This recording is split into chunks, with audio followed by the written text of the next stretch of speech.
A woman stood in front of a mirror and asked the question, "Mirror, mirror on the wall, who's the fairest of them all?"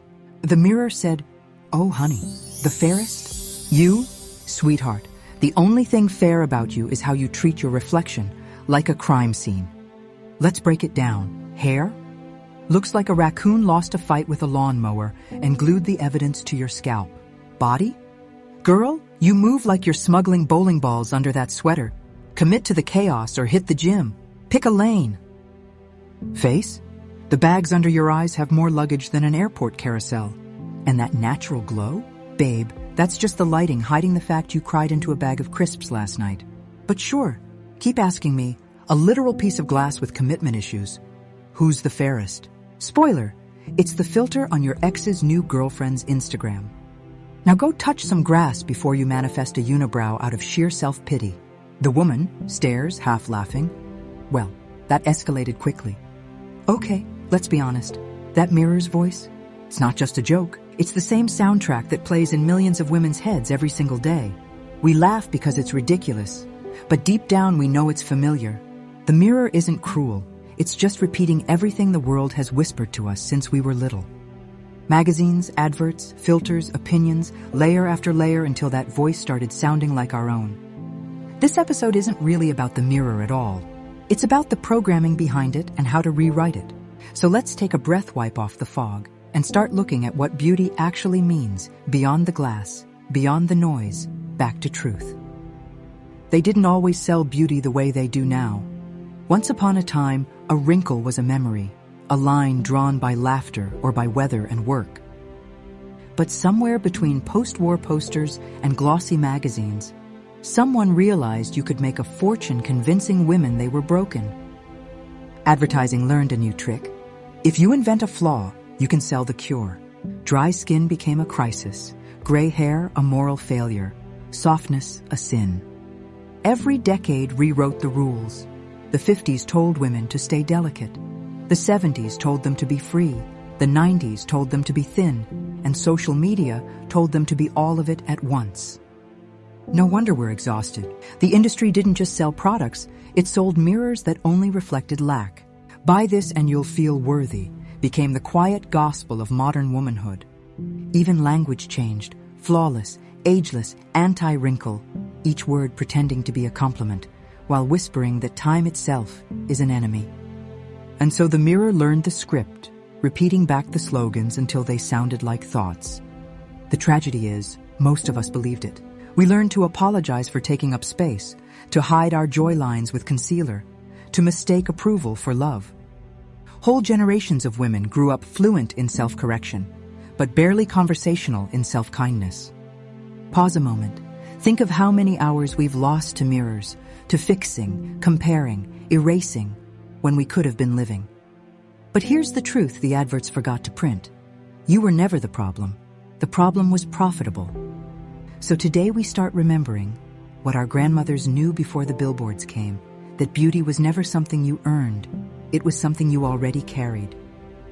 And in the next part, we'll walk into the age of social media, where the mirror multiplied, and everyone started performing for their own reflection. When the internet handed us cameras, the mirror multiplied. One became 1,000, each glowing quietly in our pockets. We started calling it connection, but mostly it became comparison. Every scroll another reflection, a life edited to look effortless. We used to compare ourselves to the women in magazines. Now we compare ourselves to the women next door, the ones who mastered filters and ring lights and perfect captions. And somewhere in between likes and algorithms, the line between reality and performance blurred. Social media didn't invent insecurity, it just gave it Wi-Fi. Every platform runs on the same silent equation. Your attention equals their income.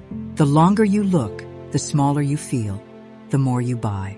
It's not accidental, it's design. The feed scrolls endlessly because it's cheaper to keep you scrolling than to make you happy. But there's something they didn't calculate. The human heart can feel the difference between genuine connection and digital theater. We know when joy is staged. We sense when perfection tastes plastic. Every filter is a tiny lie, but every laugh line is a confession of life lived. Which one do you think holds more truth? Here's the paradox. The same screens that steal confidence can also give it back when we use them to tell the truth. When a woman posts her unfiltered face, she's not seeking validation, she's breaking a spell. You can almost hear the algorithm hesitate, confused by the beauty of imperfection. That's power. So, next time the mirror in your hand tells you to shrink, remember who built that mirror and why.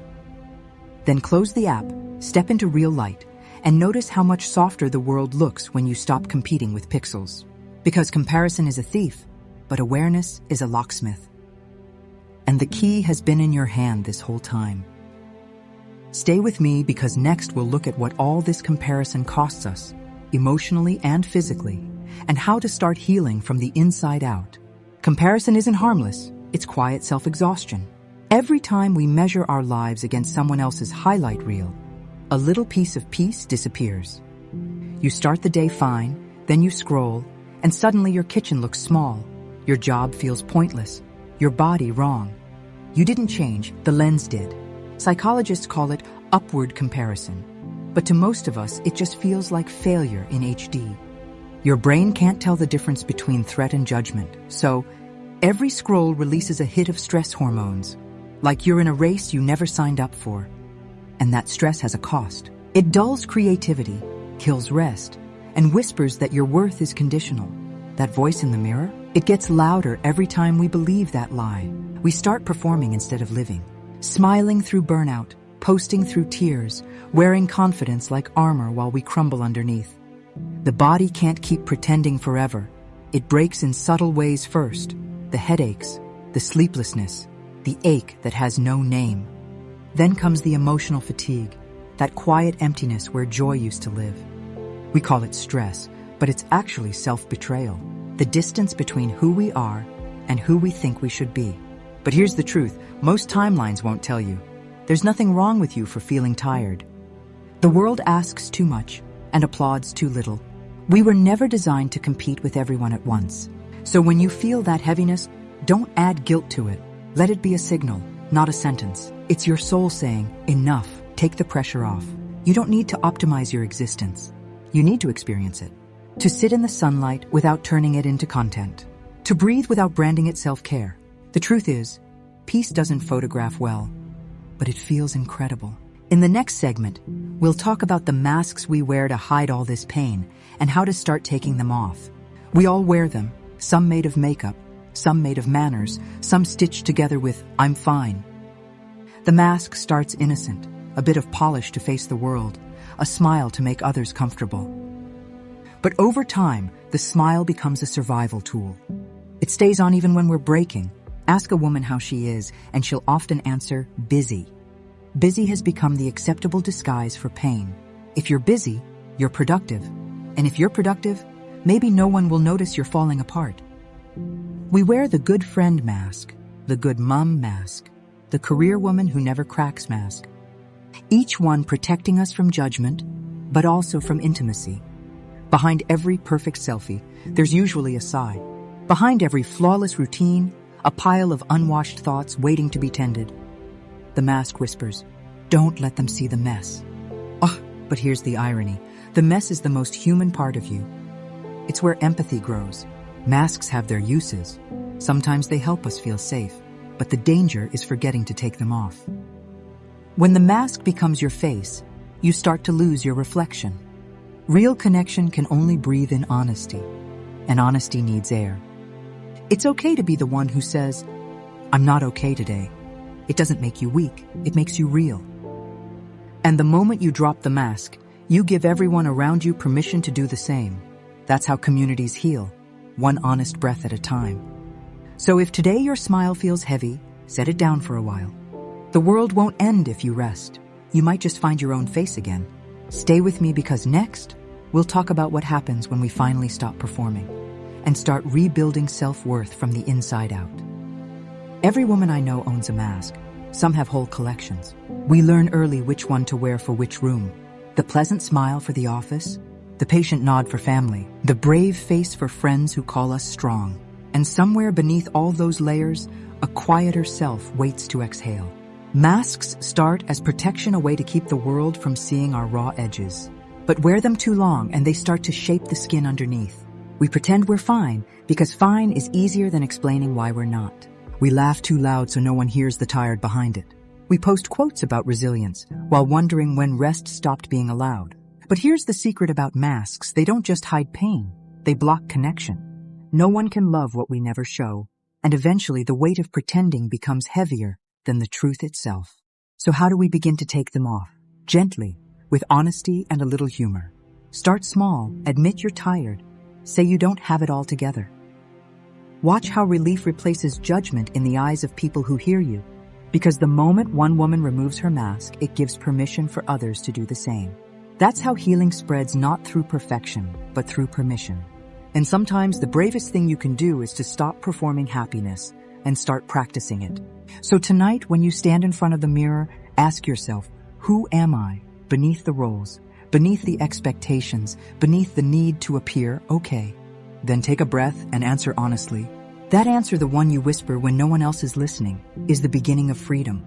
In the next segment, we'll look at how to turn that honesty into healing and how to start building a kinder relationship with the self that waits behind the mask. Healing doesn't start with grand gestures. It starts with tiny moments of truth. A breath that isn't rushed. A meal you eat without guilt. A quiet no when your body says it's done. Most of us wait for a perfect time to begin. But healing doesn't care about schedules. It only needs your willingness to stop fighting yourself. The first step is learning to listen. Not to the noise of trends or timelines, but to the voice that whispers beneath them. The one that says, I'm tired. I miss me. Listen. Then give that voice what it needs. Maybe it's sleep. Maybe it's solitude. Maybe it's a walk outside where nobody expects anything from you. Forgiveness helps too. Not the kind that erases the past, but the kind that releases its grip. Forgive yourself for the years spent apologizing for existing. Forgive the people who taught you to shrink. Forgive the mirror for learning their language. When you stop waging war with your reflection, your energy returns for living. You notice how sunlight feels like reassurance, how silence starts sounding like safety. Healing isn't a straight line. It's a dance between remembering and forgetting, between the ache and the exhale. But every time you choose gentleness over judgment, you move closer to peace. You'll know it's working when ordinary moments start feeling holy again. When laughter comes easier, when the body feels like home instead of punishment, that's not magic, that's alignment. So if you're waiting for a sign to begin, this is it. Start where you are, with what you have, and trust that it's enough. Because healing isn't about becoming someone new. It's about remembering who you were before the world told you otherwise. In the next segment, we'll explore self-kindness in practice, simple ways to make peace with the mirror and with yourself. We talk about self-love like it's an emotion, but most days it's a practice. It's not a glowing affirmation on a bathroom mirror. It's what you do when no one's watching. Self-kindness starts in small, un-Instagrammable moments. It's leaving the dishes till morning because your body says rest. It's speaking to yourself the way you'd comfort a friend. It's remembering that progress isn't linear and healing doesn't have a deadline. Try this each morning. When you look in the mirror, don't search for flaws. Look for evidence of survival. Notice the soft eyes that have seen everything and still choose hope. Notice the mouth that speaks kindness even when it trembles. That's strength, not vanity. Language matters. Replace I should be better with I'm learning. Replace I look tired with I deserve rest. The words you whisper become the world you live in. Every kind sentence rewires the pattern the mirror once echoed. Then extend that kindness outward. Compliment other women without comparison. Send gratitude instead of envy. Because every time you celebrate another person's light, your own burns brighter. And when the old voice returns, the one that measures worth in likes and lines, meet it with humor. Say, oh, hello again. You're not in charge anymore. Smile. It disarms the critic faster than any argument. Over time, these small acts accumulate. Self-kindness turns into self-trust. Self-trust becomes self-respect. And self-respect blooms into peace. You don't need a perfect morning routine to be worthy. You just need moments of honesty and the courage to treat yourself like someone you plan to keep. In the next segment, we'll close this journey, return to the mirror one last time, and see what happens when the reflection finally speaks truth. You smile, because this time the voice in the mirror sounds like yours. You whisper, I'm beautiful because I try, because I'm kind, because I learn, I grow, and I'm still here. I am not flawless, I am human, and that's the most extraordinary thing I could ever be. The mirror glows quietly as if relieved. It was never your enemy, only your echo. And now that echo has changed its tune. Outside, the world still shouts its opinions, but they sound smaller now. You've met yourself, and the meeting was holy. So next time you catch your reflection, don't ask for validation. Offer gratitude. Thank the face that carried you through storms, the eyes that stayed open when everything else closed. Thank the woman who kept showing up, even when she doubted her worth. Because she is you, and she is enough. This has been The Mirror Lied, a story about the voices we inherit and the truth we can reclaim. Mirror, mirror on the wall, who is the baddest of them all? Oh, it's you again. All right then, let's try this one more time. But I warn you, mirror, mirror on the wall. Ah, you know what? I don't care who you say is the fairest of them all, because I am proud of myself and I walk tall. So I don't care what you say, not one word at all. I did my inner alchemy, and that, well, that set me free. What others say has no hold on me. The mirror didn't lie this time.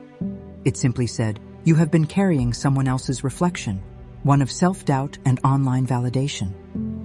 And I realized, for years, I wasn't really looking at me. I was looking at a highlight reel stitched together by strangers. Every ad, every filter, every perfect smile whispered, this is what beautiful looks like. And like so many of us, I believed them. I believed that beauty meant never having tired eyes or stretch marks or soft days. That my worth was measured in symmetry, not soul. But the truth is, the mirror never had power. It was my belief that gave it permission to speak. Now when I stand before it, I don't flinch. I breathe, I look deeper. Beneath the tired eyes, beneath the noise, beneath the act. And what I see is a woman who has survived every chapter she was never meant to. Who still shows up, still cares, still hopes. That is beauty. Not the kind they sell in magazines, but the kind that cannot be edited, cropped, or approved. The mirror told the truth this time, and it sounded a lot like freedom. Freedom doesn't come easy, not when the world profits from your doubt.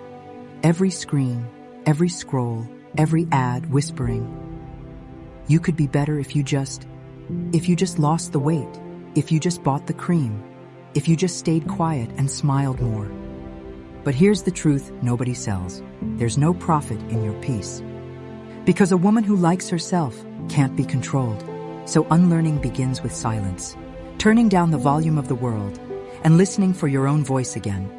At first it's faint, a whisper under the noise.